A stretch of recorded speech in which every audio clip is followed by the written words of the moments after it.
I ran polygraph examinations, thousands of them, between 1972 and 1979, and I never once believed that the polygraph was capable of detecting deception.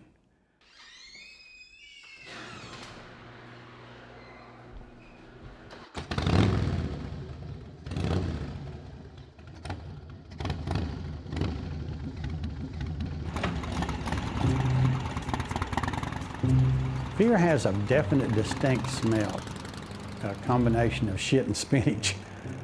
For 7 years, I would smell that fear every day in my office. It was there when I closed up the office every night, and it was there to greet me the next morning when I entered the office. Polygraph is not a test. It's an intense interrogation, and the only part the polygraph plays is to frighten and intimidate a person into making a confession or an admission.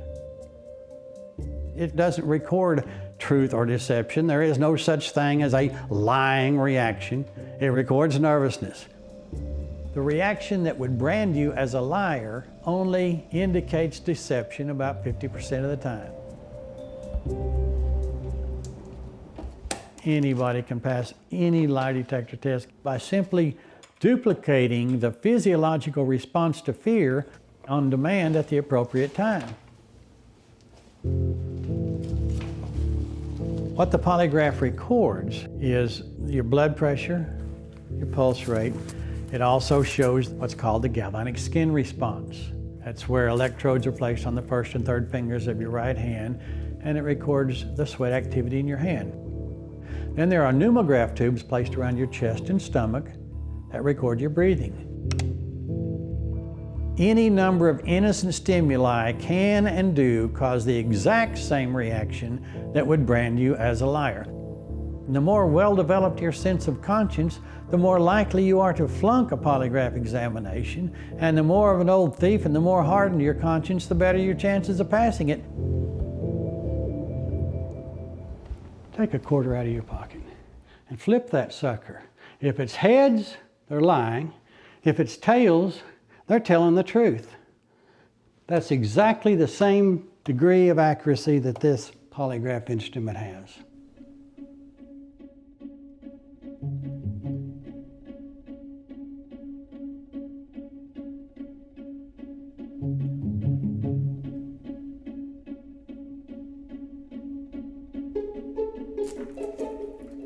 In order to pass a polygraph examination, you have to understand how polygraph is scored.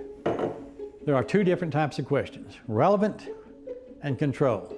Now, the relevant questions are obviously those that pertain to the point at issue. Is your first name Jenna? Yes. Did you tell the complete truth on your job application? Yes. Control questions then are interspersed. Have you ever stolen anything? Have you ever lied to anyone who trusted you? Besides what you've told me, have you ever lied to get out of trouble? No. You have to show no reaction whatsoever on the relevant questions. Is your first name Jenna? That's your first relevant. Nice and calm and even, no major fluctuations at all. And you have to show a reaction on the control questions, because what they do is they compare your reactions. Now here's your first control question. See how high that GSR went, how erratic the breathing? You can tell that, take that across the street and you can tell which question bothered you. Yeah. And here's relevant again. Nice and calm, nice and calm, nice and calm. Now how do you do this? So utterly simple. On all the relevant questions, you think about laying on the beach and watching the waves gently rolling into the shore, thinking nice, calm, relaxing thoughts. Is there anything in your background that would disqualify you from getting this job? No. On the control questions, you think about falling off of a building and smashing your guts out on the sidewalk below. Besides what you've told me, have you ever stolen anything else? No. Thinking of that frightening scenario induces a stress reaction that causes a reaction on the control questions. No reaction on the relevance, reaction on the controls. Pass.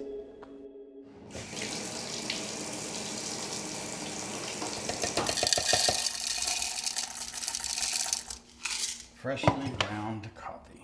Can't be beat.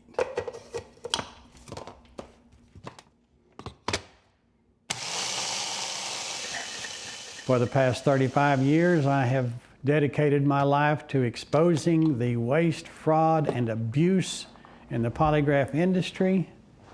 And as a reward, the government is now trying to imprison me for upwards of 100 years and fine me $1.5 million.